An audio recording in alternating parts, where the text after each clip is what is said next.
প্রিয় দর্শক, আসসালামু আলাইকুম। তো দর্শক, যাকে দেখতে পাচ্ছেন তার নাম হচ্ছে উর্মি।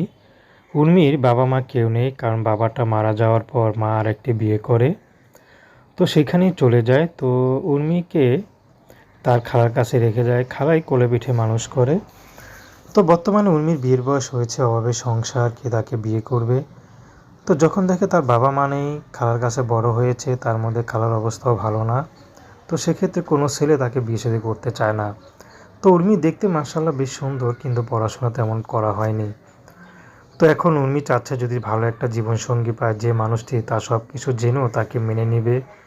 উর্মিও চাচ্ছে যে ছেলেটির যা কিছু আছে অতীতের সব কিছু মেনে তার সাথে সংসার করবে।